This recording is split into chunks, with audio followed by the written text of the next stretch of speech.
Senhor Jesus, muito obrigado, Senhor, por todas as coisas que conseguimos desenvolver ao longo da primeira metade do curso. Agora, esta segunda metade, na verdade, bem mais curtinha, embora chamemos de metade, tem um novo aspecto. Obrigado, Senhor, por nos permitir aprimorarmos as bases teológicas da compreensão do Evangelho segundo João nessas primeiras 17 aulas que passaram e agradecemos também, desde logo, por estas novas 12 aulas que vêm pela frente. Obrigado, Senhor Jesus, louvado seja o teu nome. Obrigado por esta 18ª que está aqui no meio, 18ª aula para a honra e glória do Senhor Jesus. Obrigado por este conhecimento que o Senhor descortina diante dos nossos olhos, focando naquilo que Jesus praticou enquanto esteve na Judéia. Esta é a grande diferença do Evangelho segundo João. Nos auxilie e nos guie na compreensão da tua mensagem, segundo este tão específico Evangelho que o Senhor nos lega como palavra do Senhor para toda a humanidade no Novo Testamento. Em nome de Jesus. Amém.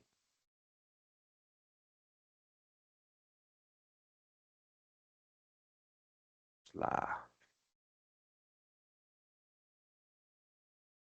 Estamos entrando no capítulo 9 e a partir de agora nós começamos a estudar capítulos inteiros. Nós passamos as primeiras 17 aulas estudando excertos específicos. Então, a nossa divisão de perícope, relembrando o que é perícope, né? Que são excertos muito bem definidos e coesos com uma mensagem própria dentro de algum dos livros das Escrituras. Isso é uma perícope. E a nossa divisão de perícopes estava um pouco menor. A nossa primeira de todas foram só 5 versículos, né? Os 5 primeiros versículos do capítulo 1. As perícopes foram ficando um pouco mais longas ao passo que nós andávamos com o nosso curso, e agora nós já estamos capacitados para estudar capítulos inteiros. Então, depois desta nossa aula de hoje, da 18ª, nós teremos 12 outras aulas. Então, a primeira metade foram com 18 aulas e a segunda metade com 12 aulas, porque nós precisávamos de muito mais base e de muito mais comparação entre textos nas Escrituras para podermos compreender adequadamente aquilo que o Senhor está nos revelando aqui neste Evangelho. A partir de agora, estas bases já estão bem formuladas, porque nós já estudamos isso profundamente nos 17 capítulos, nas 17 aulas, na verdade, que ficaram para trás. Então, o capítulo 9 é o primeiro que estudaremos inteiro, agora neste grupo de capítulos que estudaremos inteiros. Vamos lá, relembrando que Jesus está aqui na Galileia, da Galileia não, na Judéia. Ele saiu da Galileia para vir celebrar a festa dos tabernáculos. Vocês devem se lembrar que Jesus sai num contexto em que ele está sendo escarnecido dentro da sua própria família, encontrando resistência da parte dos judeus que conduziam as sinagogas, encontrando resistência agora também da parte de muitos daqueles que o seguiram exclusivamente para receberem os benefícios dos milagres, mas não estavam dispostos a receber as boas novas, né, o evangelho do arrependimento e da graça. E chegando à Judéia, ou seja, chegando lá no sul, lá onde ficava a capital, Jerusalém, Jesus encontra agora uma resistência ainda maior. Jesus passa ali por uma tentativa de homicídio, tentam apedrejá-lo uma primeira vez. E já antecipo a vocês, no próximo capítulo, chegaremos a uma nova tentativa de apedrejamento de Jesus.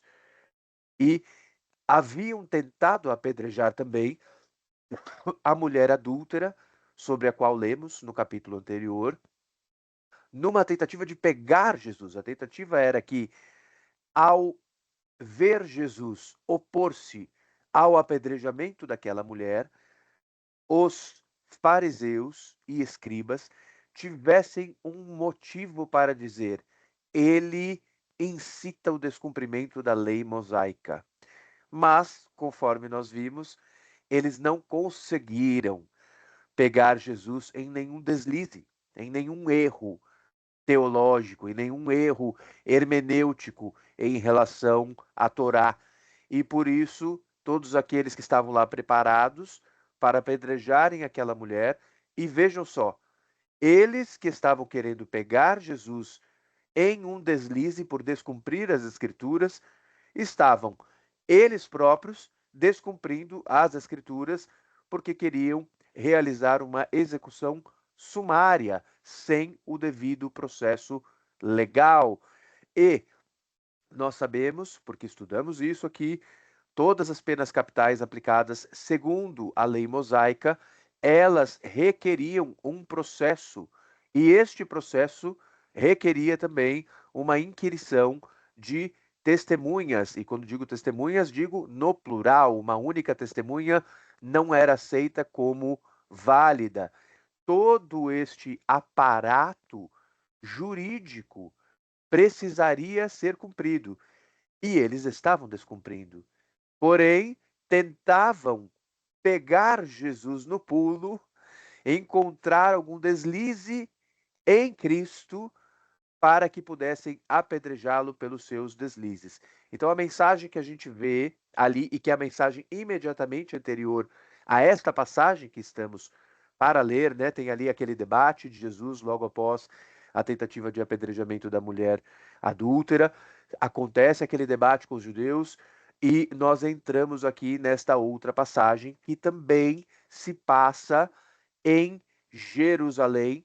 Nós já tivemos um milagre de Jesus operado no tanque de Betesda e agora vamos ter um novo milagre que está conectado a um outro tanque importante que existia em Jerusalém, que é o tanque de Siloé. Vamos ler a passagem. E passando Jesus, viu um homem cego de nascença. E os seus discípulos lhe perguntaram, dizendo: Rabi, quem pecou? Lembrando que a palavra Rabi, ou podemos falar em português Rabi, né? Mas a pronúncia original é Rabi, significa mestre. Rabi, quem pecou? Este ou seus pais, para que nascesse cego? Jesus respondeu: Nem ele pecou, nem seus pais, mas foi assim para que se manifestem nele as obras de Deus. Convém que eu faça as obras daquele que me enviou enquanto é dia. A noite vem quando ninguém pode trabalhar. Enquanto estou no mundo, sou a luz do mundo. Vamos parar aqui no versículo 5 para relembrarmos que Jesus já havia se identificado como a luz do mundo, como o pão da vida, como o Messias. Jesus já havia dito algumas coisas, ele já havia sido indicado pelo evangelista João como o Verbo que estava com Deus, e o Verbo era Deus, e nós vamos falar um pouquinho mais disso quando chegarmos ao final deste capítulo. Ele já havia sido identificado pelo profeta João Batista como o Cordeiro de Deus que tira o pecado do mundo. Então temos várias identificações de Jesus, algumas feitas por aqueles que são testemunhas de Deus e outros feitos dele próprio, manifestando a vontade do Pai. Já havia dito que ele é a água da vida, não é? Ele já disse muitas coisas acerca de si e o Evangelho já trouxe outras tantas informações de terceiros acerca de Jesus. Quando Jesus diz que ele é a luz do mundo e que chegará a noite, ou seja, a luz será tirada, ele está dizendo que de fato, ele tem um período específico para cumprir o seu ministério messiânico. E então ele precisará se retirar. Veja que uma visão mais simplista da vinda do Messias poderia indicar, como de fato indicou na visão daqueles judeus do século I, que ele viria e se estabeleceria e que a partir do seu estabelecimento monárquico, considerando que ele é da linhagem de reis, né? O Messias é da linhagem de reis, o Cristo é da linhagem dos reis de Israel, ele se estabeleceria no seu reino eterno.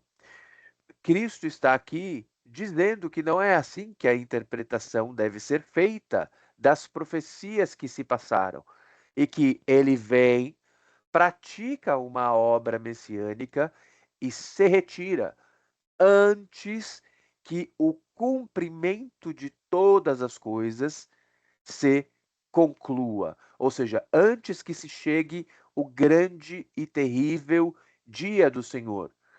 Quando o Senhor vem nesta primeira vinda, ele vem trazendo a possibilidade de arrependimento. O juízo que ele traz não é o juízo total sobre todos os pecadores. Ele vem e abre as portas para que pecadores possam se arrepender e assim ele vem cumprir a palavra que Isaías e Malaquias já haviam dito, que o povo precisaria endireitar os seus caminhos. João Batista foi enviado, inclusive, para anunciar esta mensagem. Ele chegou, o Cristo chegou, é hora de endireitar os caminhos. E então ele é retirado para que uma determinada obra ocorra e então ele possa voltar para, aí sim, estabelecer o juízo final, o juízo último, o juízo absoluto, completo.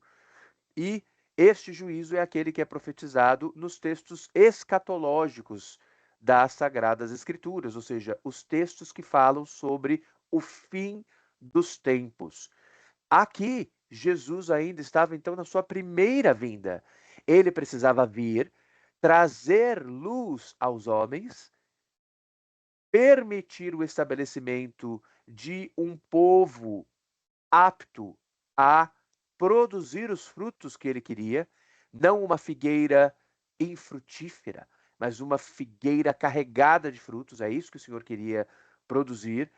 E após esta produção destes frutos, por este povo capacitado a servir o Senhor em santidade, como nação sacerdotal, aí sim, depois disso, o Senhor vem e consuma absolutamente todas as coisas para que este mundo caído passe e venha o mundo na presença gloriosa do Senhor. E então, todos aqueles que serviram adequadamente ao Senhor, como povo perfeito, estes estarão em glória com o Senhor, na glória do Senhor. A noite vai chegar, mas durante a noite haverá alguém que precisará iluminar o mundo, e é a igreja que fará isso. Então, a luz do mundo vem e a luz do mundo acende o fogo do Espírito naqueles que são convertidos a si, para que estes que ficarão no período das trevas possam ser eles próprios a luz para iluminar os homens e o sal para salgar a terra. É este o significado do ser sal e luz que Cristo traz. Ele está dizendo que ele vem, cumpre a sua obra e se retira, e então deixa a igreja para praticar. E quando ele está dizendo aqui, respondendo aos seus discípulos, que veja, este homem ele está cego para receber a manifestação de Deus, para que Deus cumpra suas obras nele, nada mais ele está dizendo, ou nada menos, do que algumas coisas acontecem com a permissão de Deus, para que nós possamos ver a glória de Deus. Também através das aflições, nós não podemos ser triunfalistas, pensando que as coisas de Deus só se operam para o nosso benefício segundo os valores terrestres, terrenos deste mundo, deste século. Uma visão triunfalista é aquela visão de que, veja, esse homem nem deveria ser cego. Ou talvez a visão de que um cego, quando encontra Jesus, sempre precisa recobrar a sua visão.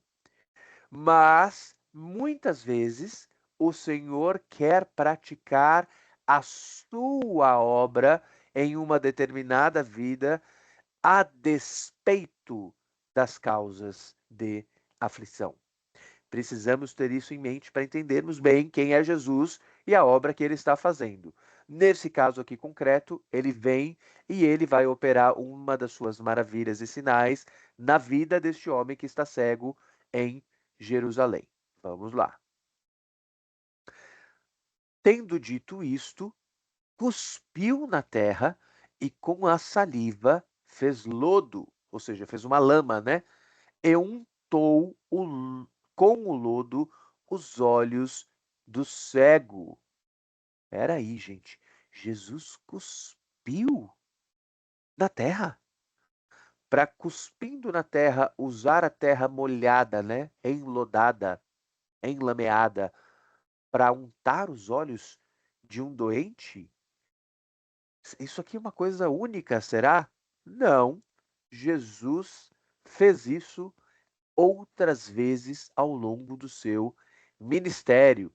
Veja que tem aqui um simbolismo, né, de que aquilo que sai do Cristo é capaz de gerar cura. Dentro dele está vida, dentro dele está cura, dentro dele está remissão para pecados. E ele, como se apresentou corporeamente, vamos lá, ele tira isso de si próprio. Vamos ver a cura de um outro cego, agora lá na região da Galileia, lá em Betesda, que foi o lugar onde o Senhor chamou os seus primeiros apóstolos, né? Naquela pescaria maravilhosa. Vamos ler o que acontece na cura do cego lá. E chegou a Betesda, não, Betsaida, perdão. Chegou a Betsaida. Betsaida é o lugar onde Jesus chamou os seus primeiros apóstolos, e não Betesda. Betesda é o nome do tanque.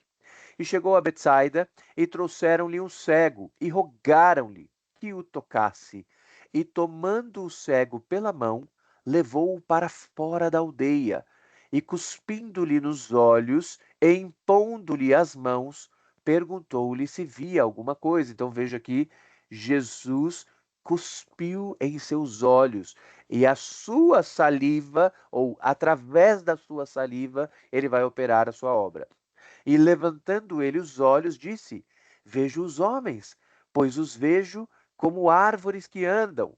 Depois disto, tornou a pôr-lhe as mãos sobre os olhos e o fez olhar para cima. E ele ficou restaurado e viu a todos claramente.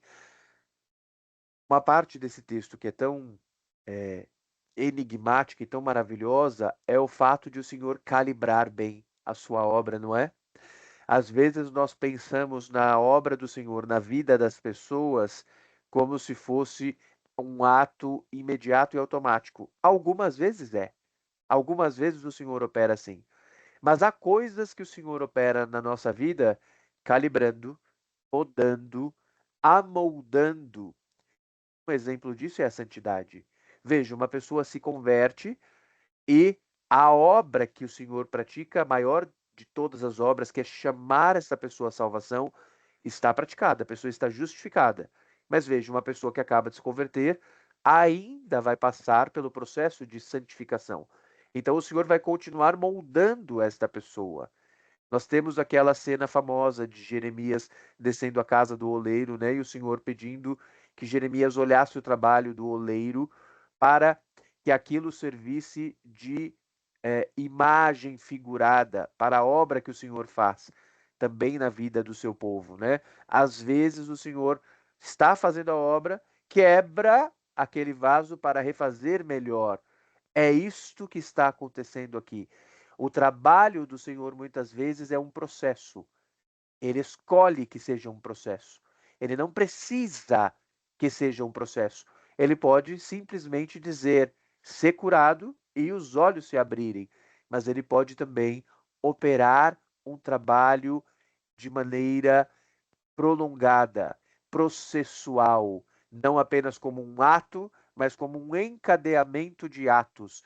Este é o nosso Senhor. Então precisamos entender que ele trabalha assim, para que também possamos entender a maneira como ele trabalha nas nossas vidas hoje, né?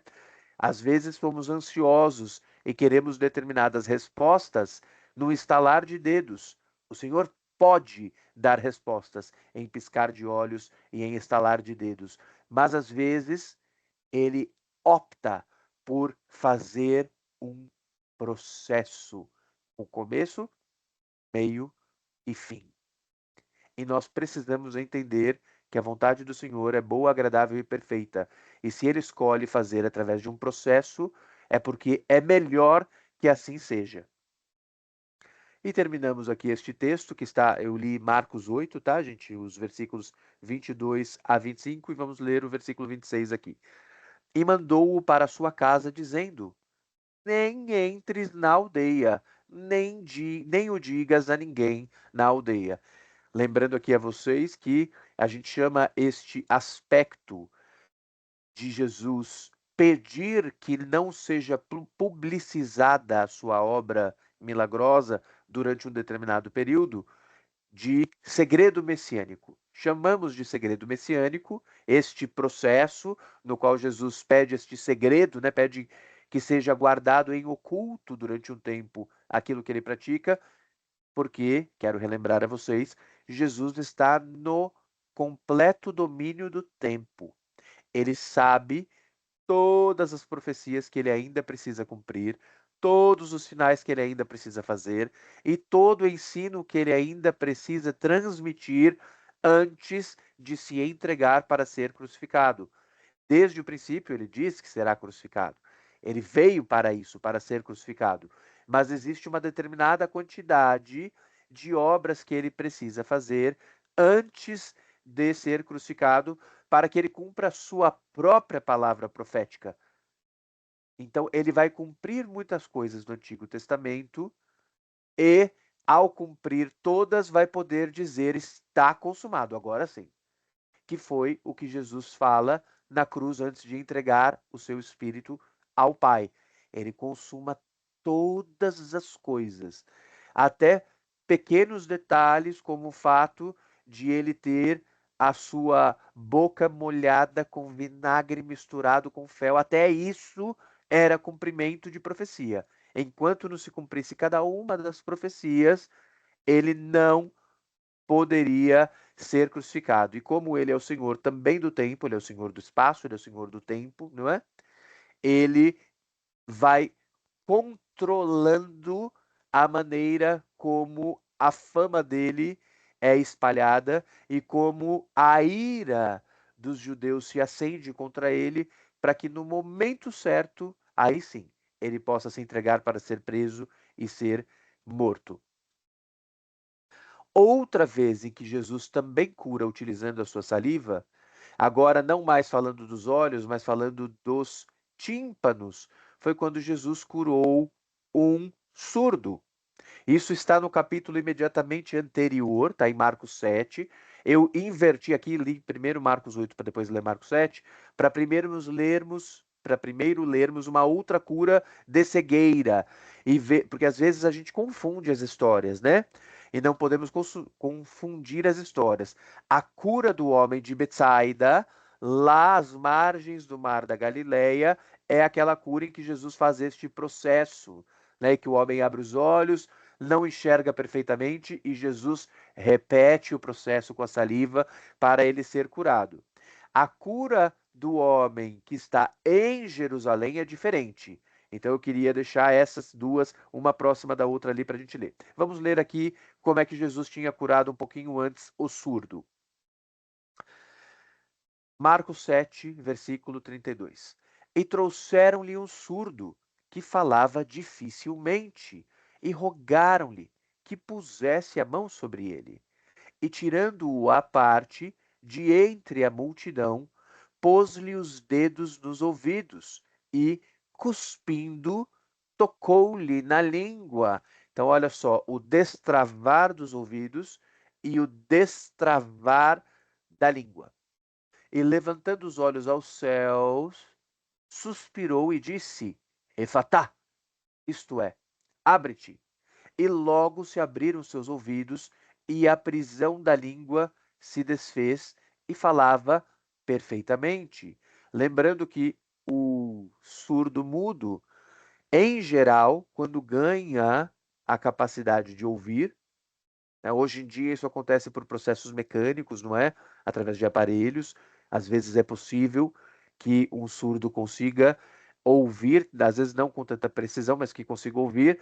E aí o segundo aspecto daquele que é surdo de nascença é que ele precisa aprender a falar agora, porque ele não está acostumado a usar todo o seu aparelho de fala, né, sua língua, os seus lábios, a sua garganta, para conseguir articular palavras. Veja, um bom exemplo disso é quando tentamos aprender uma outra língua, que tem fonemas que não existem na nossa língua mãe.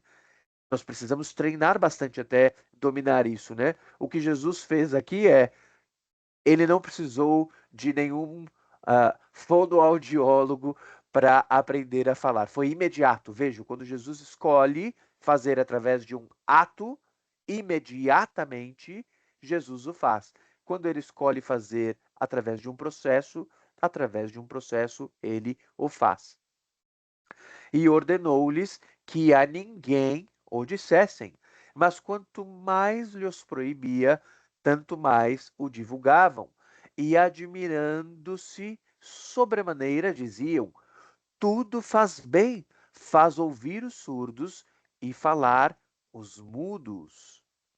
Então, vejam que este método de Jesus, usar do seu próprio fluido corporal, né, da sua própria saliva, para fazer cura, para operar cura, não é uma novidade.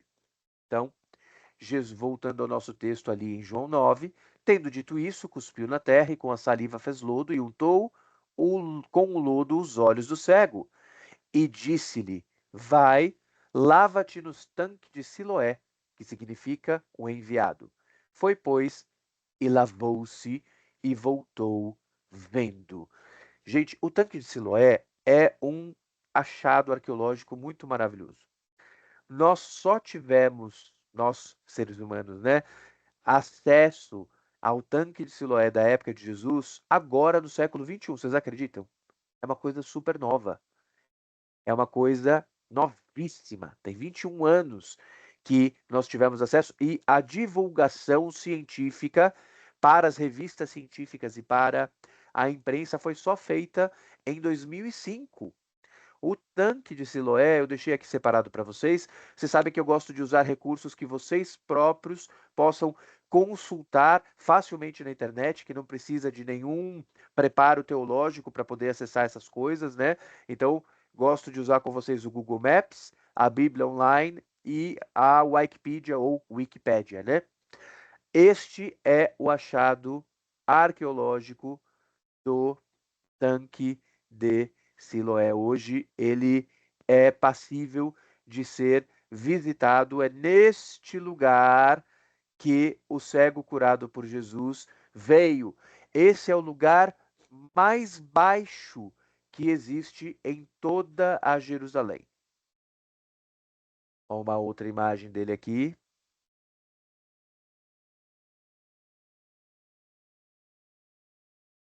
Este é o tanque de Siloé.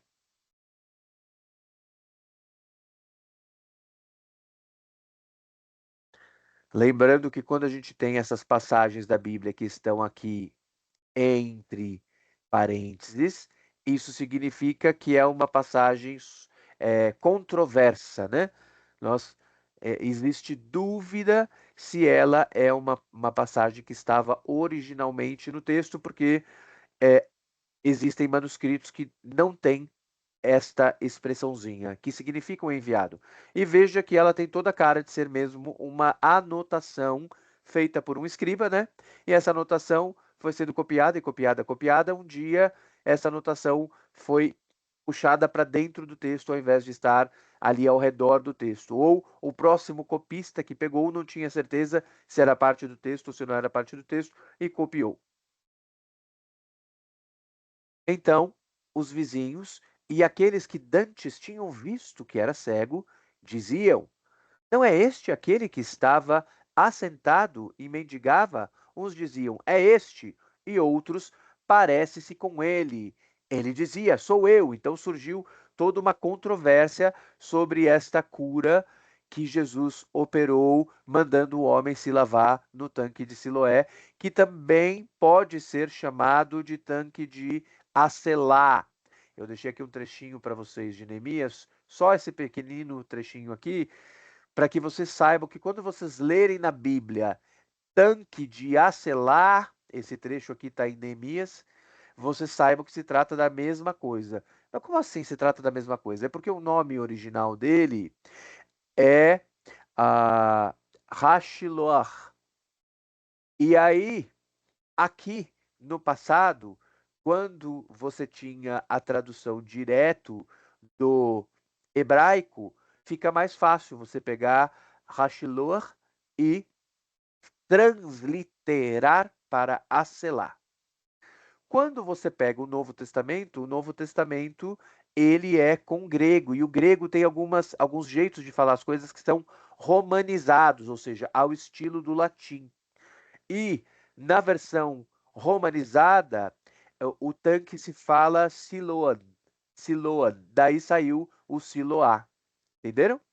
Então, tanto Acelá quanto Siloá significam a mesma coisa. Essa passagem aqui de Neemias está no capítulo 3, é aquela passagem que está explicando algumas reedificações que estão sendo feitas nos muros, passando por alguns pontos específicos da cidade de Jerusalém, e aí um dos pontos específicos é o muro que está atrás do tanque de Acelá ou atrás do tanque de Siloé. Se trata da mesma coisa. Entre os vizinhos e aqueles que dantes tinham visto que era cego, diziam: Não é este aquele que estava sentado? Uns diziam que sim, uns diziam que parecia com ele, e o próprio homem dizia: Sou eu fui curado mesmo, sou eu mesmo, eu é que era o cego que vocês viam aqui. Diziam-lhe, pois, como se te abriram os olhos? Ele respondeu e disse: O homem chamado Jesus fez lodo e untou-me os olhos e disse-me: Vai ao tanque de Siloé e lava-te. Então fui e lavei-me e vi. Disseram-lhe, pois, onde está ele? Respondeu: Não sei. Levaram, pois, os fariseus o que dantes era cego. Veja só, o homem que foi curado, veja que situação.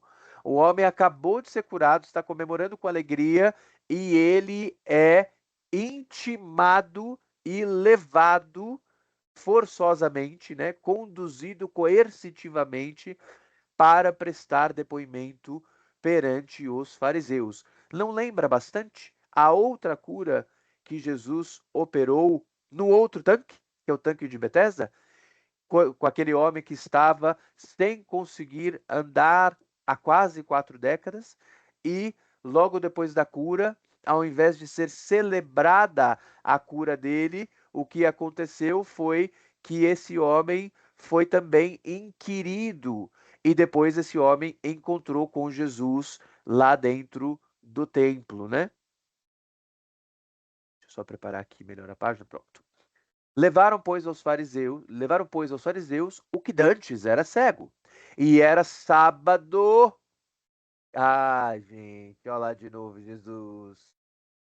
Era sábado quando Jesus fez o lodo e lhe abriu os olhos. Nós já falamos sobre isso aqui algumas vezes. Jesus fazia questão de fazer aos sábados. E veja, hoje, para nós, é um pouco mais fácil essa compreensão, né? Porque Jesus já veio, já operou todas essas coisas, então nós já pudemos aprender também com as ações que ele praticou enquanto estava em formato humano.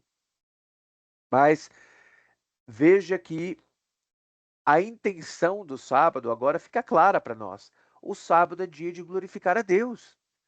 Vejam quantas obras o Senhor praticou no sábado, para que, através dos teus sinais, maravilhas e prodígios, o nome de Jeová pudesse ser glorificado. Então veja o real significado do sábado, do dia separado e santificado. É isso, é o dia de louvá-lo, é o dia de glorificá-lo. Então este é o dia certo, este é o melhor dia, na verdade, para que estas obras fossem operadas. Mas nós também já falamos sobre isso aqui, a visão que os judeus tinham passava por muitas outras tradições que não estavam na Bíblia. E eles, por zelo do Senhor, começaram a regulamentar o sábado e trazer várias proibições específicas para o sábado. Inclusive, essas tradições eram e ainda continuam sendo chamadas de Torá oral, né? E a Torá oral foi colocando muitos empecilhos ao que poderia acontecer no sábado. E vejam que colocou tantos empecilhos que impediu que Deus fosse glorificado como ele queria ser glorificado neste dia, que é o dia que ele santificou. Então vejam que houve uma perversão do sábado. O Shabat se tornou perverso. O Shabat foi usado para impedir a finalidade do Shabat, que é a glorificação do Senhor.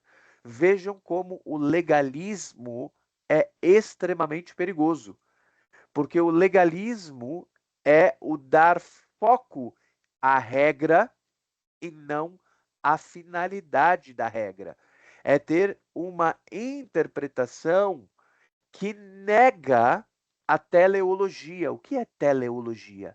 Teleologia é o foco na finalidade, no propósito de uma determinada determinação, de uma determinada norma, de uma determinada regra. Então, a interpretação teológica é aquela: o que será que o Senhor quis quando ele nos deu esta norma? Vamos tirar das próprias Escrituras o que ele quis quando nos deu esta norma. Mas veja, eles focaram mais na norma em si e, ao invés de tirar das Escrituras a interpretação, começaram a produzir outros conhecimentos fora das Escrituras para normatizar o sábado. Vamos lá.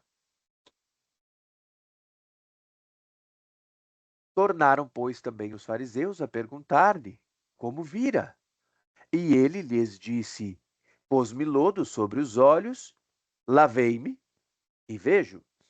Então alguns dos fariseus diziam: este homem não é de Deus, pois não guarda o sábado. Diziam outros: como pode um homem pecador fazer tais sinais? E havia dissensão entre eles. Então vejam, alguns dos fariseus falavam uma coisa, outros dos fariseus falavam outra coisa, e eles estavam perplexos, porque, de fato, olha só, como é que alguém que não é de Deus pode operar tantos sinais e maravilhas? E outros, misturando aquilo que é texto sagrado com aquilo que é texto humano, entendiam que Jesus estava descumprindo as regras. Mas veja, Jesus estava descumprindo regras humanas para cumprir as suas próprias regras, que são regras dele próprio, regras de Deus. Tornaram, pois, a dizer ao cego: tu que dizes daquele que te abriu os olhos? E ele respondeu: ele quem? O cego. O próprio cego disse: olha, ele é profeta. Eu acho que ele é profeta, ele veio da parte de Deus. A palavra profeta aqui, né, como Navi, Navi que significa profeta, daí aquela parte da Bíblia hebraica onde eles colocam todos os profetas ali juntos, né, chamada Neviim, né? Navi, um profeta. Neviim, vários profetas, profetas no plural. São aqueles que vêm da parte do Senhor, trazendo mensagem do Senhor. Então, o que o cego falou é: este homem é da parte do Senhor. O veredito do próprio cego é: este homem é da parte do Senhor. Os judeus, porém, não creram a seu respeito, que tivesse sido cego e que agora visse, enquanto não chamaram os pais do que agora via. Vocês estão percebendo a hipocrisia? Quando interessa, eles chamam as testemunhas para fazer o processo mediante testemunhas. Quando não interessa, eles não chamam as testemunhas. Então, aqui, que era para ter certeza, porque eles partem do pressuposto de que Jesus é culpado do descumprimento das regras, né, extra-bíblicas, que hoje chamamos de regras talmúdicas, né, Talmud, eles aí se interessaram em chamar as testemunhas e chamaram os pais desse homem, que é para ter certeza que ele era cego desde pequeno mesmo. E perguntaram-lhes, dizendo: É este vosso filho, que vós dizeis ter nascido cego? Como, pois, vê agora? Seus pais lhes responderam e disseram: Sabemos que este é o nosso filho e que nasceu cego, mas como agora vê, não sabemos. Ou quem lhe tenha aberto os olhos, não sabemos. Tem idade. Perguntai-lhe a ele mesmo e ele falará por si mesmo. Então vejam que situação desconfortável. Era para ser uma grande alegria. Era para essa família estar fazendo o que, gente? Glorificando a Deus. Mas vejo que os fariseus, sob o pretexto de zelar pela regra de Deus, impedem a glorificação de Deus. Veja, o homem que estava cego não podia estar agora comemorando e glorificando o Senhor e louvando o Senhor e dando testemunho da obra do Senhor? E a sua família não deveria estar agora alegrando-se com ele? Mas a família estava aqui no equivalente a uma delegacia de polícia, prestando esclarecimentos, correndo risco. Veja, os pais com medo ali de eventualmente serem condenados pelo sinédrio por alguma coisa. Veja que ao invés da glorificação, eles estão com medo, eles estão com temor. Mas o verdadeiro amor lança fora o temor, não é verdade? O verdadeiro amor lança fora todo medo. E o verdadeiro amor está sendo aqui ofuscado por legalismo. Mas como agora vê, não sabemos, ou quem lhe tem aberto os olhos, não sabemos, tem idade, perguntai-lhe a ele mesmo, e ele falará por si mesmo. Seus pais disseram isso porque temiam os judeus, porquanto já os judeus tinham resolvido que se alguém confessasse ser ele o Cristo, fosse expulso da sinagoga. Eu quero que vocês guardem essa informação, porque esta informação aqui, ela norteia toda a interpretação do que acontece depois com os apóstolos, depois de Jesus, inclusive, ter ascendido aos céus, depois da sua crucificação. Veja, o que acontecia quando um judeu chegava e dizia: Eu acredito que o Cristo que nós esperávamos é Jesus. Eles eram expulsos das sinagogas. Houve, inclusive, uma ordem dada. Olha só, os judeus, e aqui, quando a gente fala os judeus, e a gente está aqui no contexto da Judéia, a gente entende que a palavra judeu está sendo aqui intercambiável com a palavra judaíta. Então, aqueles que são da Judéia, ok? Então, lá na Judéia, em toda a Judéia, estava proibida a proclamação de que Jesus era o Messias. Então, mesmo aquelas pessoas, os judeus pios, que acreditaram que havia ali um cumprimento de profecia e havia chegado a era messiânica, eles não tinham a liberdade de falar, porque os fariseus proibiram. Os fariseus deram ordem que se alguém falasse, fosse expulso de dentro da sinagoga. E lendo o livro de Atos depois, nós entenderemos muito do que acontece ali, se tivermos em mente que esta ordem foi dada, ok? Por isso é que seus pais disseram: Tem idade, perguntai-lhe a ele mesmo. Os pais estavam com medo, né, de prestar alguma declaração ali e que fossem julgados como hereges, blasfemos, descumpridores da Torá. Então, estava todo mundo morrendo de medo. E veja, os pais jogando para o próprio filho, ao invés de defender o filho. Olha que coisa horrível. O Senhor está sendo tudo aqui, menos glorificado, né? Os pais jogando a batata quente para a mão do filho. Chamaram, pois, pela segunda vez o homem que tinha sido cego e disseram-lhe: Dá glória a Deus. Nós sabemos que esse homem é pecador. Ou seja, os fariseus dizendo, ó, adore a Hashem, adore a Adonai, adore a Jeová, a Yahweh, mas não a este homem. Esse homem é pecador, ok? Respondeu ele, pois, e disse: Se é pecador, não sei. Uma coisa sei, é que, havendo eu sido cego, agora vejo. E tornaram a dizer-lhe: Que te fez ele? Como te abriu os olhos? Respondeu-lhes: Já vos disse, e não ouvistes. Para que o que para que o quereis tornar a ouvir, na verdade. Então, olha só. Lembram que aqui atrás, e eu quero que vocês guardem essa informação, porque a gente vai terminar o capítulo em cima dessa informação. Lá atrás ele já tinha dito que tinha passado lodo nos olhos, não tinha? E eles continuam perguntando. Isso é uma técnica que se usa em interrogatório, né? Pergunta uma vez, pergunta duas vezes, pergunta três vezes. Você vai perguntando para ver se a pessoa que está prestando depoimento ela cai em contradição. E o moço está aqui também perdendo já a paciência, falando: Eu já falei como é que foi que ele me curou. Vocês já não ouviram? Mas veja, eles não ouviram mesmo. Guardem esta informação. Tem uma profecia que está lá atrás no livro de Isaías que fala sobre isso, sobre a surdez e a cegueira espiritual. E Jesus vai terminar este capítulo falando sobre isso. Então, de fato, eles ouvem, mas não conseguem apreender a mensagem, ok? É isso que está acontecendo com os fariseus. Quereis vós, porventura, fazer-vos também seus discípulos? Veja que agora o rapaz que foi curado da cegueira começa, inclusive, a provocar os fariseus, né? Por que vocês querem tanto saber de Jesus? Vocês querem virar discípulos de Jesus também? Então o injuriaram e disseram: Discípulo dele sejas tu.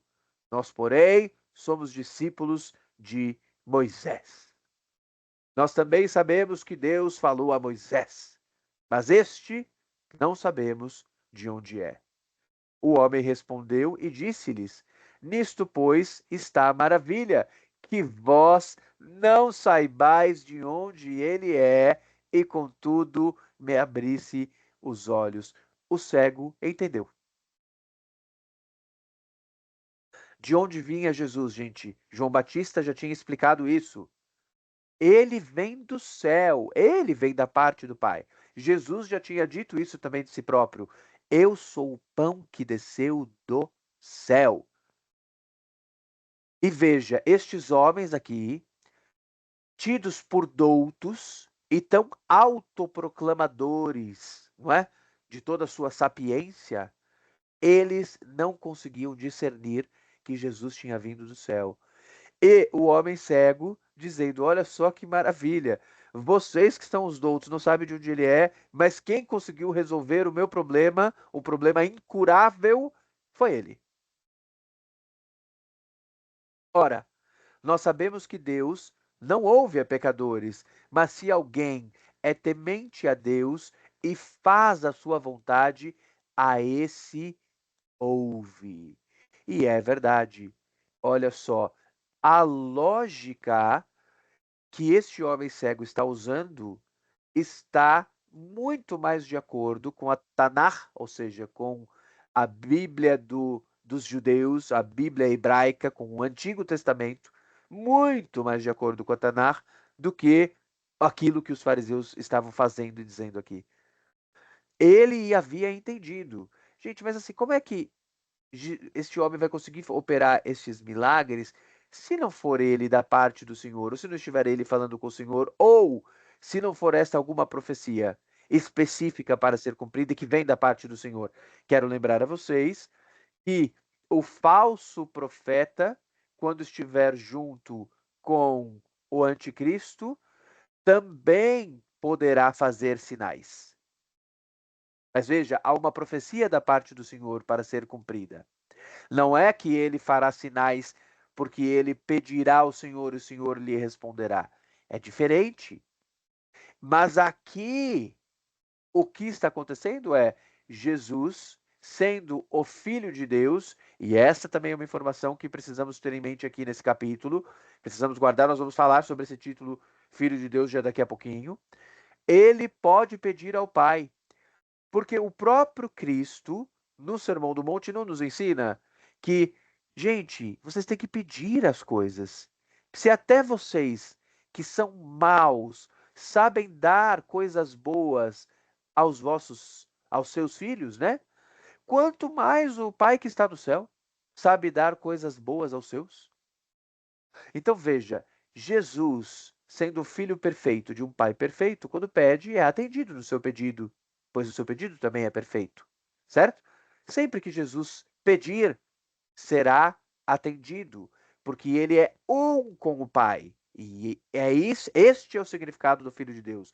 Ele é um com o Pai. O Deus que é o único Senhor, porque está escrito lá em Deuteronômio 6, que Deus é um único Senhor, é um único Deus. Este único Deus é ali, ó, a junção de Pai, Filho e Espírito, que são um com o outro. Eles são unos um com o outro.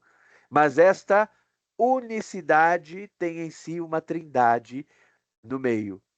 E isso que no Concílio de Nicéia, em 325, foi descrito como uma consubstancialidade de Jesus, ou seja, ele é da mesma substância.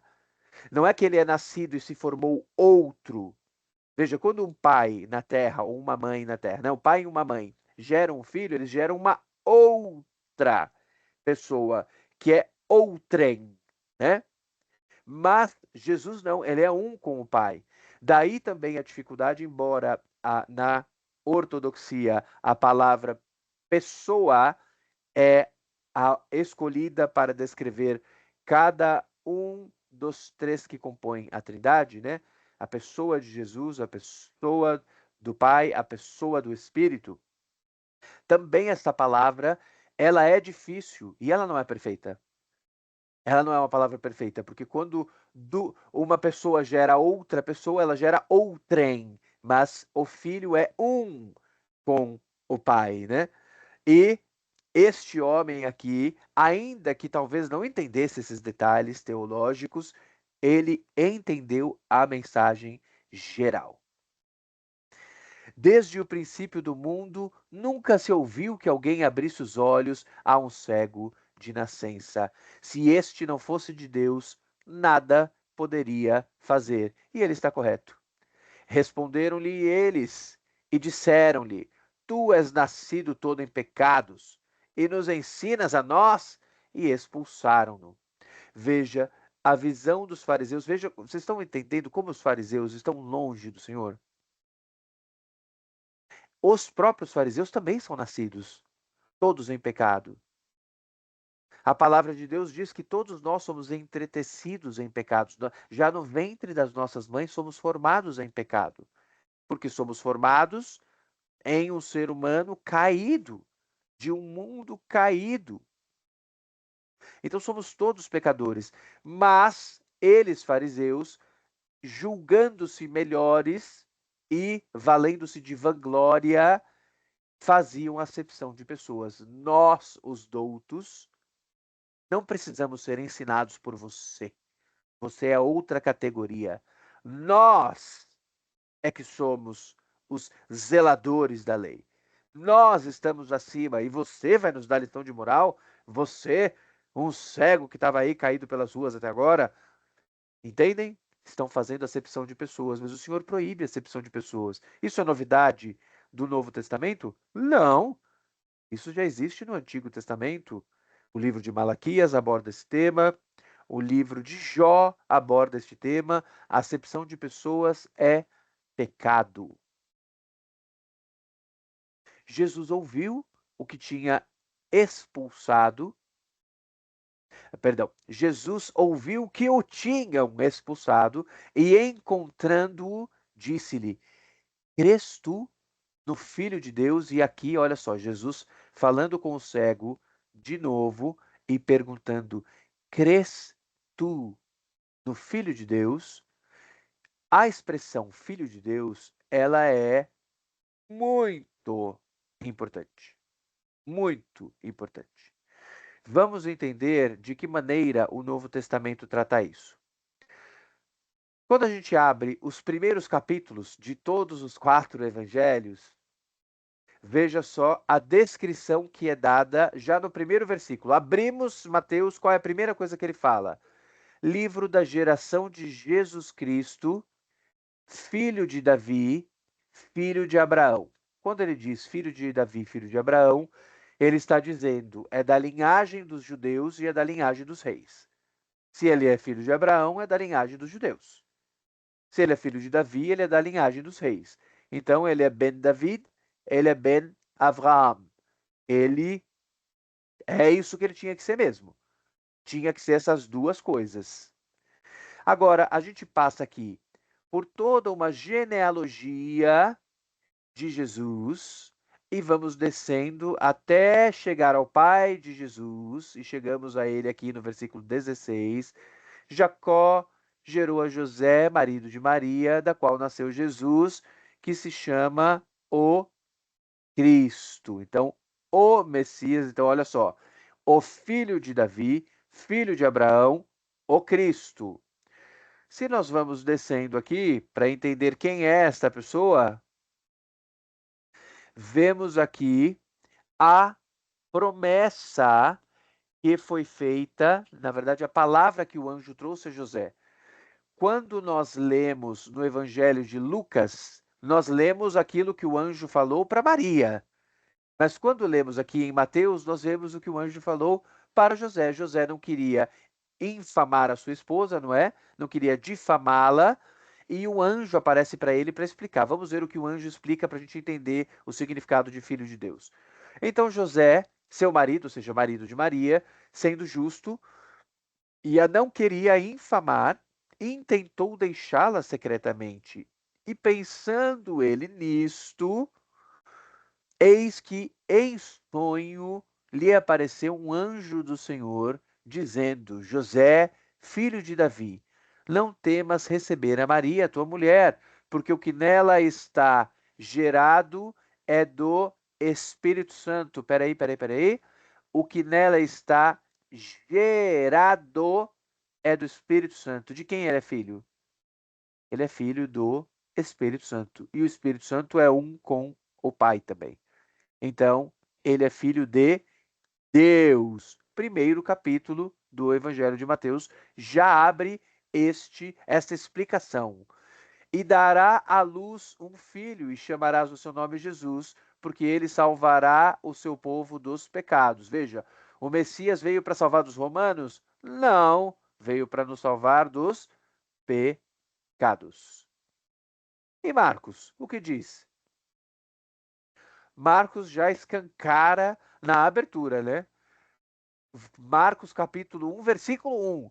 Princípio do Evangelho de Jesus Cristo, Filho de Deus.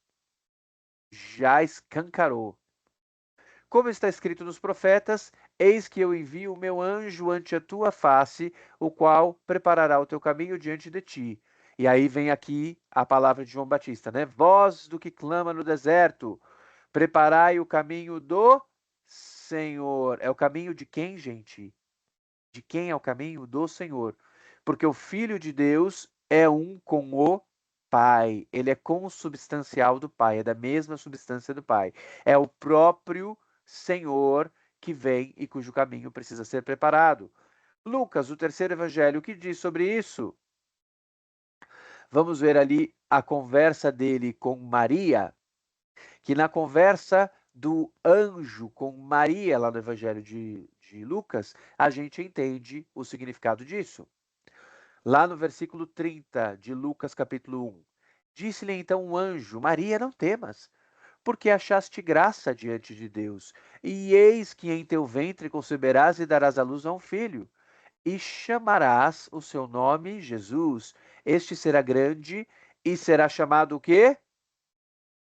Filho do Altíssimo. E o Senhor Deus lhe dará o trono de Davi, seu pai.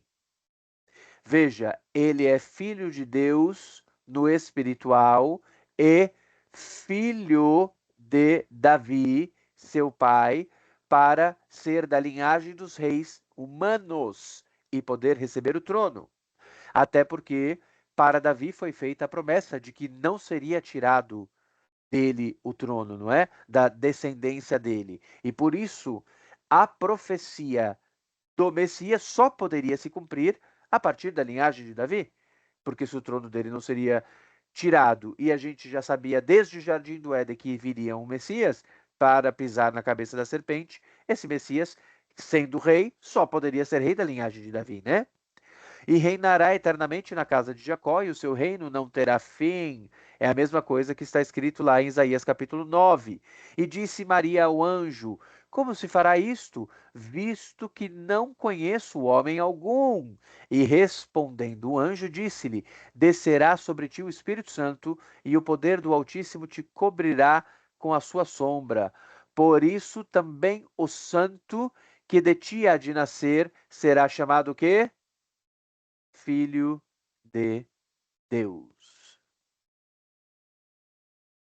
E aqui nós temos em João, lembra quando lemos que no princípio era o verbo estava com Deus, o verbo era Deus, ele é a luz dos homens que traz vida. Quando nós vamos descendo e chegamos lá no versículo 18, que é o final do prólogo de João, nós temos ali a explicação. E todos nós recebemos também da sua plenitude e graça por graça. Porque a lei foi dada por Moisés, mas a graça e a verdade vieram por Jesus Cristo. Deus nunca foi visto por alguém. O Filho unigênito que está no seio do Pai, esse o revelou. Nós precisamos entender que Jesus é o Filho unigênito que vem do seio do Pai. Ele vem de dentro do Pai, está lá no seio. Vocês entendem? Ele é da mesma substância, ele é uma parte destacada do Pai para estar na terra em corpo. E aí, na ortodoxia cristã, costumamos chamar isso de a segunda pessoa da Trindade. O próprio João, cremos que é o mesmo João que escreveu o Evangelho. Lá no capítulo 5 de 1 João, ele explica essa questão da filiação de Jesus. Nós já lemos este capítulo 5 aqui, vocês talvez se lembrem, quando nós falamos sobre os três testemunhos. Vocês se lembram disso? A água, o sangue e o espírito, nós já abordamos esse tema aqui ao longo do nosso curso, que são os três que testificam na terra, né? E aí falamos daquela passagem imediatamente anterior, que fala dos três que testificam no céu, que é o Pai, a Palavra e o Espírito. A explicação da Trindade está ali. A explicação da Trindade vem logo antes aqui desses versículos, tá? Só que não nos interessa aqui para esta finalidade agora, esses versículos. Vamos ler aqui só do 9 ao 13, a explicação da filiação de Jesus enquanto Filho de Deus. Se recebemos o testemunho dos homens, o testemunho de Deus é maior. Porque o testemunho de Deus é este, que de seu Filho testificou. Quem crê no Filho de Deus, em si mesmo tem o testemunho. Quem a Deus não crê, mentiroso o fez, porquanto não creu no testemunho que Deus de seu Filho deu. Aqui está a explicação. Veja só, Jesus desceu do céu, trazendo o testemunho do próprio Pai. Se alguém acreditava em Moisés, se alguém era discípulo de Moisés, muito mais teria de ser discípulo de Jesus, pois Moisés não é filho gerado no seio do Pai. Moisés é uma criatura. Mas Jesus não é uma criatura, é o próprio Verbo que vem do céu e traz consigo o testemunho do Pai. E todos aqueles que amam a palavra e verdadeiramente praticam a palavra de Deus, ao olharem para Jesus, compreendem. É isso que está escrito aqui. E quem nega ao Cristo está chamando o Pai de mentiroso, está negando o próprio Pai. A pessoa, a pretexto de dizer que quer zelar pelo Pai, na verdade está negando o Pai, porque é o próprio Pai que dá testemunho de seu filho. E o testemunho é este, que Deus nos deu a vida eterna, e esta vida está em seu Filho. Quem tem o Filho tem a vida. Quem não tem o Filho de Deus não tem a vida. Gente, existe um outro caminho para chegar à vida eterna?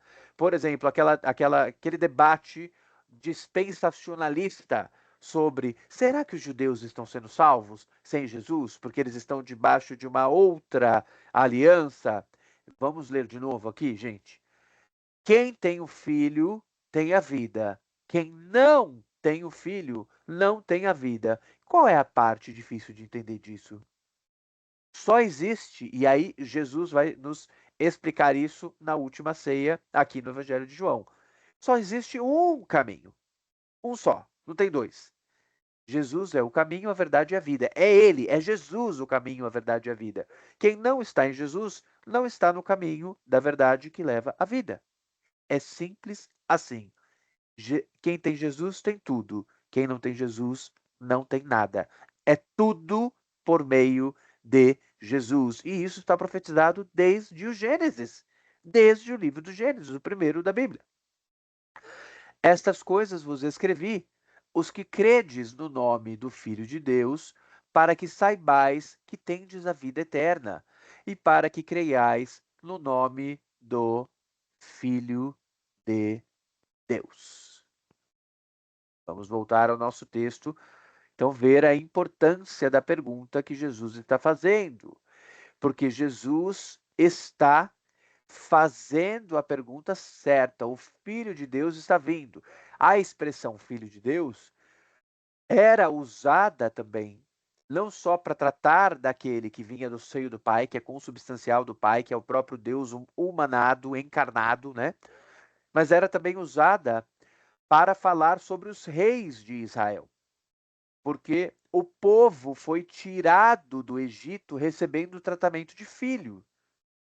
E o povo escolheu não ficar com aquela organização política que o Senhor tinha estabelecido. Qual era a organização política que o Senhor tinha estabelecido? Todo o povo, né, diretamente ali apresentando-se face a face ao Senhor. Então o Senhor se manifestava ali sobre o tabernáculo para todo o povo. E o povo quis? O povo não quis. O povo pediu uma monarquia real.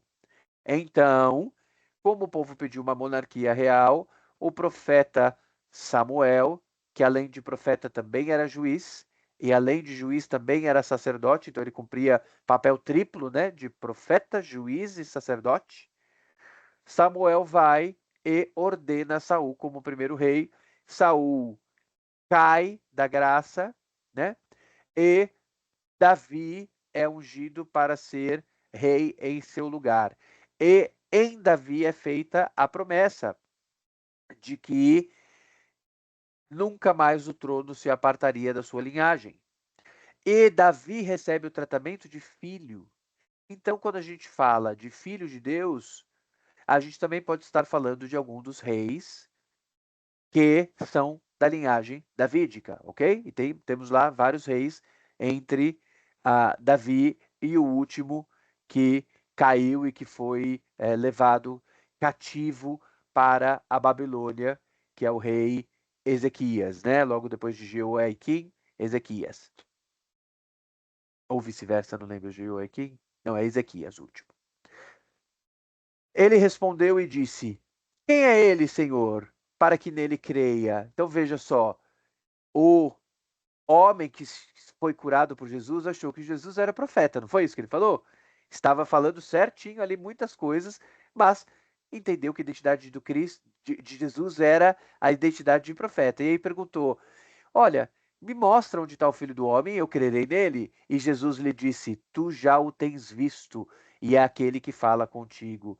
Então vejam só, Jesus agora se identifica também como Filho de Deus. De quantas coisas Jesus já se identificou, hein, gente? Já temos identificação de Jesus, auto-identificação de Jesus como pão da vida, como água da vida, não é? Temos agora também a identificação dele, a auto-identificação dele como o Filho de Deus, ele já se identificou também como o profeta que haveria de vir para a mulher samaritana, não é? Porque a mulher samaritana, lembre-se, ela não os samaritanos eles não tinham os outros livros da Bíblia além da Torá, eles só tinham 5 livros na Bíblia deles, que era de Gênesis a Deuteronômio. E ali naquele livro está dito, né, que o Senhor mandaria um profeta maior do que Moisés, profetizando sobre a vinda do Messias. Então a mulher usa esta expressão, profeta, para referir-se ao Messias, né? Aquele profeta prometido que um dia viria, porque ela não conhece os outros livros que explicam melhor, né? O ungido, o enviado de Deus, o Cristo. E aqui Jesus, no capítulo 4, quando fala com a mulher samaritana, ele diz: Eu o sou, falando deste que estava sendo esperado.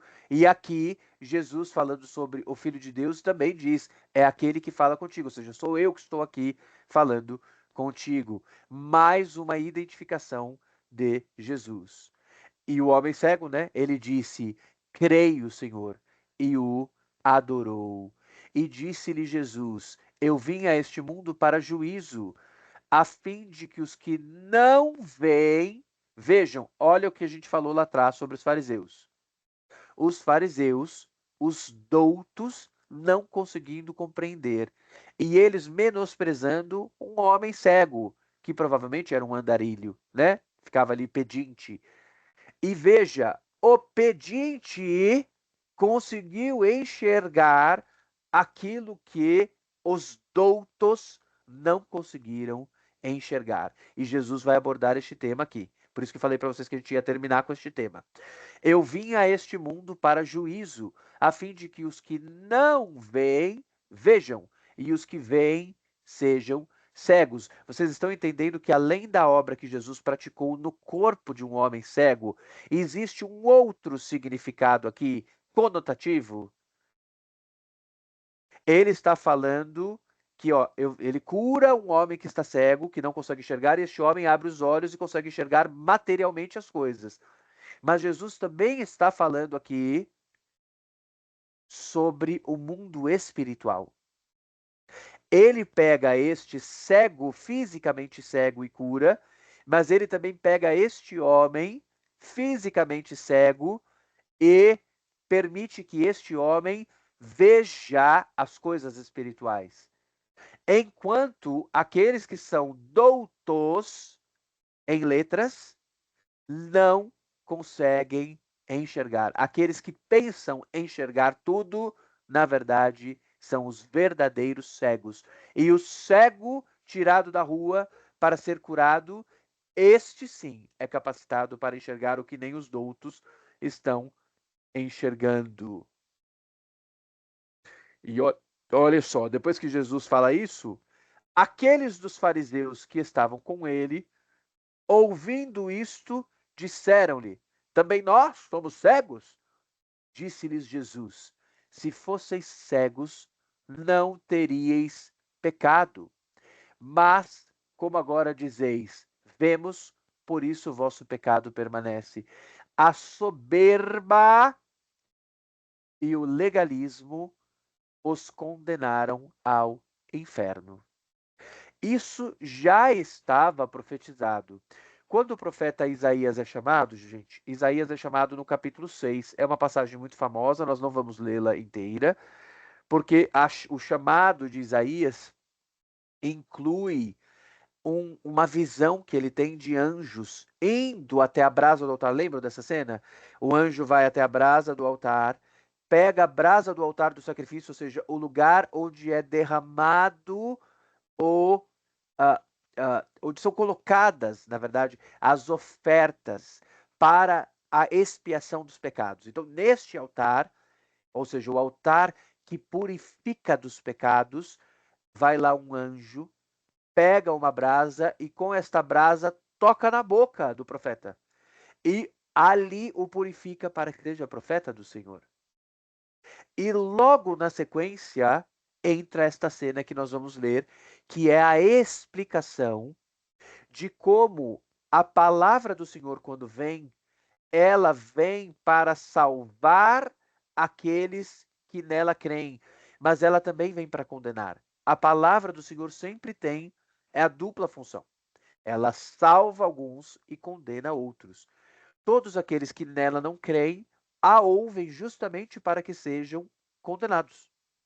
E aqueles que a ouvem e nela creem, a creem para que sejam salvos. Vamos ver isso aqui já profetizado no Antigo Testamento. Isaías capítulo 6, vamos ler só dos versículos 8 ao 13. Depois disto, ouvi a voz do Senhor que dizia, depois disto o quê? Depois de ser tocado com a brasa do altar na boca. A quem enviarei e quem há de ir por nós? Então disse eu, eis-me aqui, envia-me a mim. Então disse ele, vai e dize a este povo, ouvis de fato e não entendeis. Vedes em verdade, mas não percebeis. Olha lá, os que ouvem e não entendem, veem e não percebem. Engorda o coração deste povo e faz-lhe pesados os ouvidos e fecha-lhe os olhos. Olha só, o Senhor está mandando abrir os olhos com a palavra de Deus ou fechar? Fecha-lhes os olhos. A palavra de Deus usada para condenação também.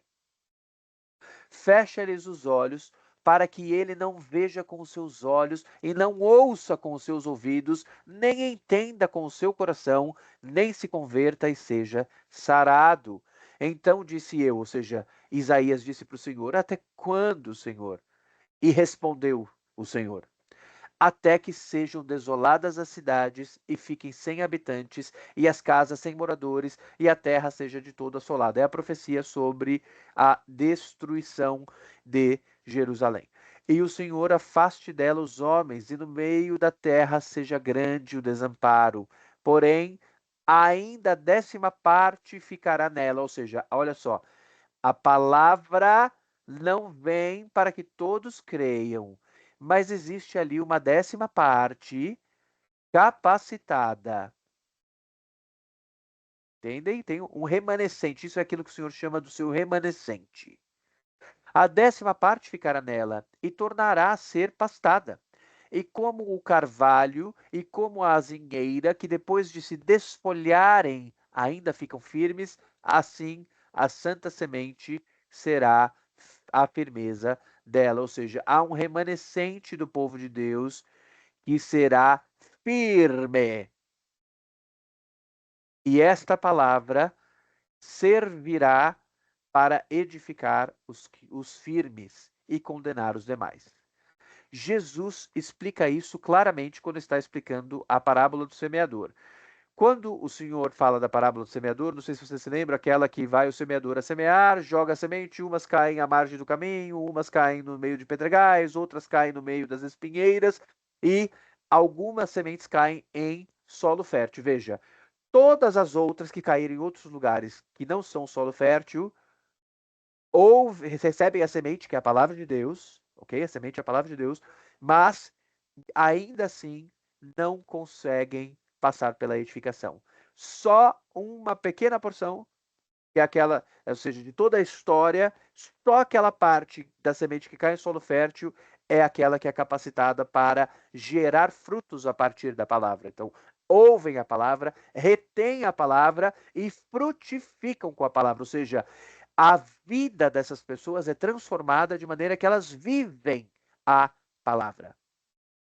E aí Jesus, enquanto vai explicar esta parábola do semeador, aproveita e explica por que ele fala em parábolas.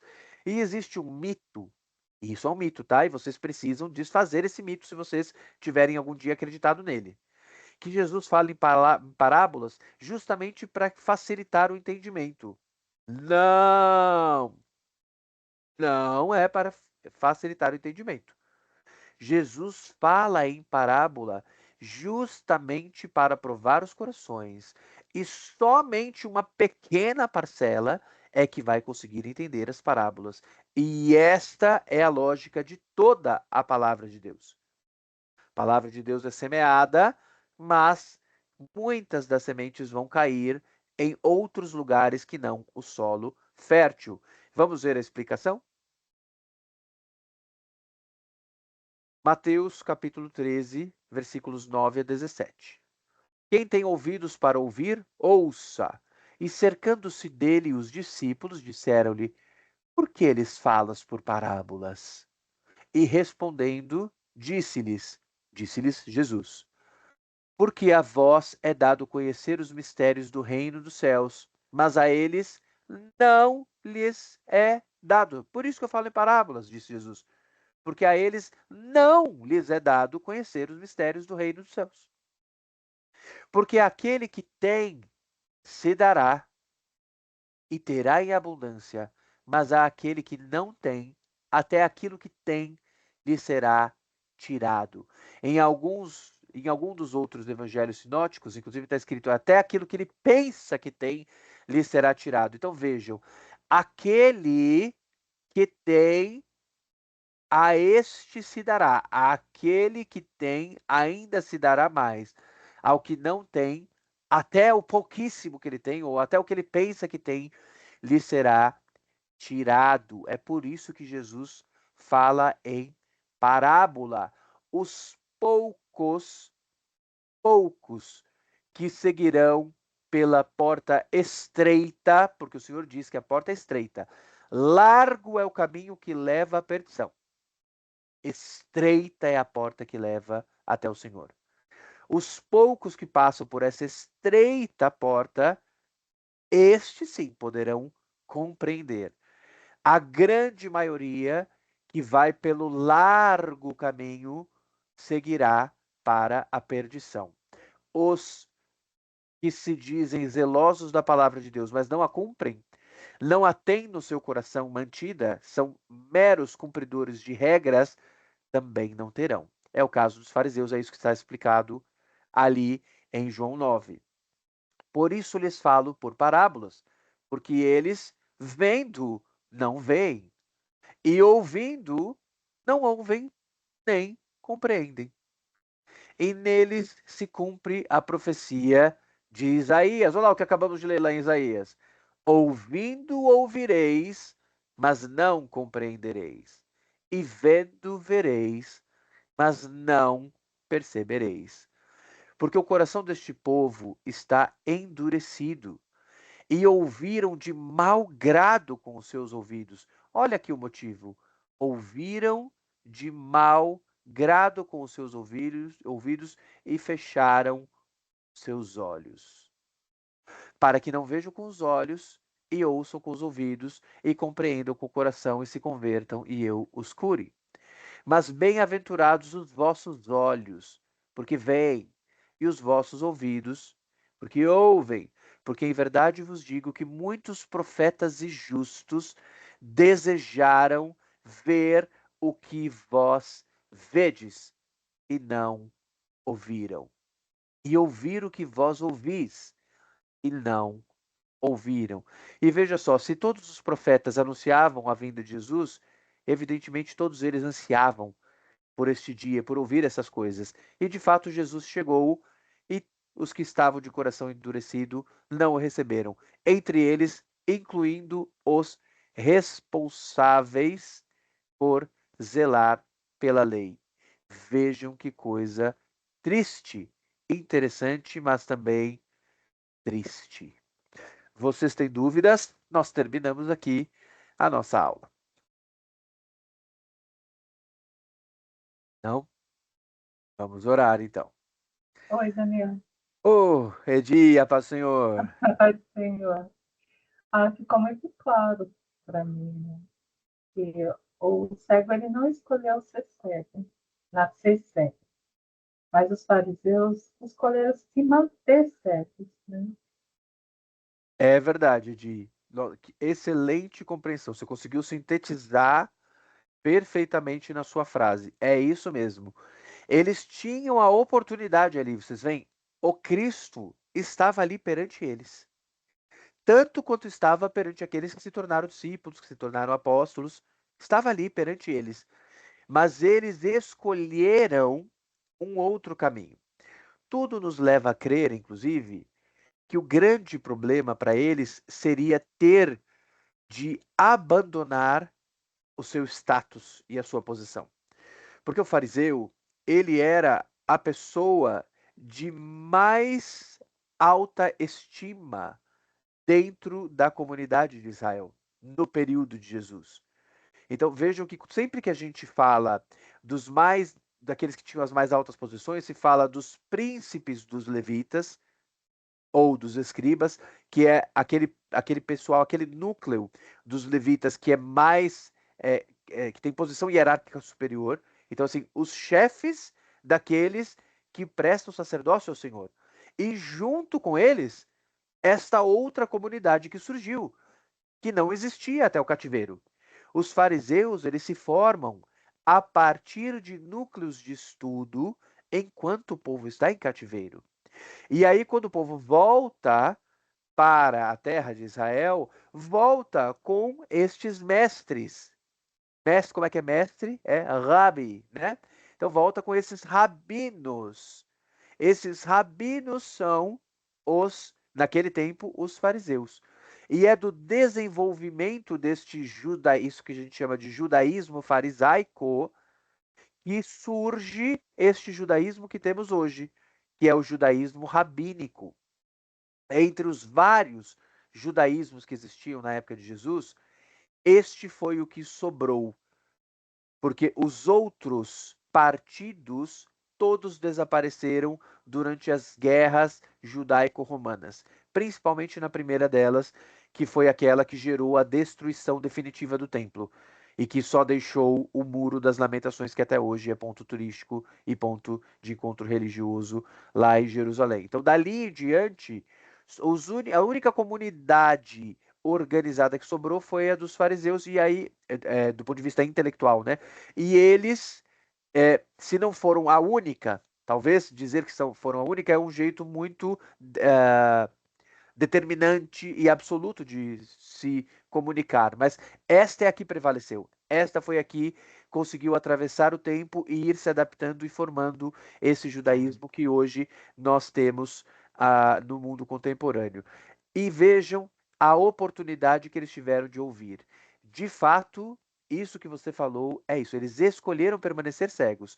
Se eles enxergassem a Jesus, eles teriam de dar crédito a alguém que não era da comunidade rabínica farisaica. E aí? Como é que faz? Então eles preferiram permanecer no seu núcleo. Veja, aquele que traz o testemunho do próprio Deus não servia para eles, porque para eles o que servia era o testemunho dos outros homens. Era um mestre reconhecendo o outro, um grande mestre chancelando um discípulo que se tornava um grande mestre, e assim as escolas rabínicas funcionavam como centros também de aclamação. E Jesus nos fala disso muito abertamente. Veja, muitas das coisas que eram feitas por esses homens eram só para o reconhecimento humano. Eles realmente não queriam mais o reconhecimento de Deus.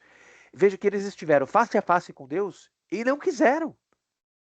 Jesus traz várias críticas sobre as esmolas, sobre a oração. Jesus diz: olha, esses são instrumentos muito bons para aqueles que querem manter uma fé de maneira prática, santa. O dar esmolas, que é o importar-se com o necessitado, o fazer a oração, o fazer jejum. Jesus validou todas essas coisas, mas condenou todas essas coisas da maneira como os fariseus faziam. Porque todas essas coisas, todos estes instrumentos de aperfeiçoamento, né, de vida santa com o Senhor, eram mal usados. Quando os fariseus davam esmola, o que faziam? Tocavam trombeta diante de si. Porque dei uma grande esmola para fulano. E Jesus diz: aquele que faz de coração, faz em secreto. Porque ele não quer a validação de outros homens. Ele quer a validação de Deus. E Deus vem em secreto. Aqueles que fazem jejum e ficam com o rosto abatido de propósito nas praças públicas, é para que todos passem e digam: uau, ele deve estar no jejum longo, hein? Olha como está difícil o jejum dele. E Jesus diz: vocês, quando forem fazer jejum, passa uma água no rosto, cara limpa, cara de que está tudo bem. Quem vai conhecer a sua aflição, conhece-a em secreto. Você não precisa do reconhecimento dos homens. O mesmo vale para a oração. Jesus fala, os fariseus, o que eles faziam? Colocava o talit gadol, que é aquele grande manto, é parecido com aquilo que na Igreja Universal se usa para ministrar o sacerdócio, aquele manto branco. Hoje ele é no formato com o azul da cor da bandeira de Israel nas pontas, né, perto das franjas. E havia um daquele bem grande que se usava para cobrir a cabeça e fazer a oração. E o Talit Gadol era usado também para ficar em público, né? Então o que, que eles faziam? Eles colocavam em público e iam fazer em público as suas orações, de maneira que todo mundo pudesse ver. Gente, mas esses nomes são grandes nomes de fé mesmo, hein? Uau, é o santarrão, esse é o santarrão mesmo. E Jesus condenou isso. O que, que Jesus diz? Entra para o teu quarto, fecha a tua porta e faça a tua oração no lugar secreto, porque aquele que te ouve em secreto ouvirá a sua oração. Estes que estão lá fazendo as suas petições em público já receberam o seu galardão. Qual é o galardão deles? O reconhecimento público. De Deus eles não receberão resposta. A resposta que eles procuraram no seu coração, que está lá dentro do coração, é ser glorificado perante os homens. Já receberam o galardão deles. Já estão glorificados perante os homens. Mas não contem com o Senhor com este coração endurecido, porque o Senhor não apoia pecado. O Senhor quer um coração amolecido e cerviz dobrada para servi-lo e aceitar de bom grado. O que lemos aqui em João 9? Daqueles que aceitam de mau grado a palavra do Senhor, né? No estudo, né? Isso está escrito ali no profeta, quando lemos o profeta. Aqueles que ouvem de mau grado, não querem receber a palavra do Senhor. Então, tudo bem, os seus olhos permanecerão fechados. A palavra vem para confirmar que os seus olhos permanecerão fechados, porque eles vão ouvir, vão se endurecer, rejeitar, e isso será usado justamente para condená-los no dia do juízo. O que será dito é: a palavra de Deus foi até você e você a lançou fora. Portanto, Jesus vai dizer: nunca te vi, nunca te conheci, afasta-te de mim. Glória a Deus. Temos mais perguntas? Não? Vamos orar então. Cristo nosso, Senhor nosso, queremos receber de bom grado a tua palavra. Capacite-nos, Senhor. Sabemos que precisamos da tua capacitação.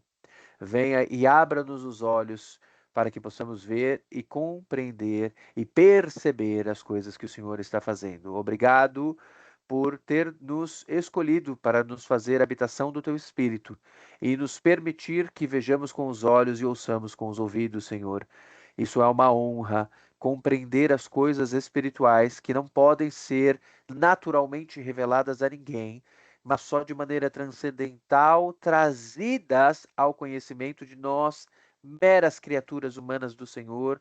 É uma honra. Obrigado, Senhor, por abrir os nossos olhos.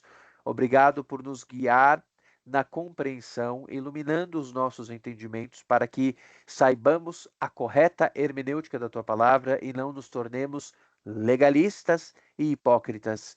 Obrigado, Senhor, por isso.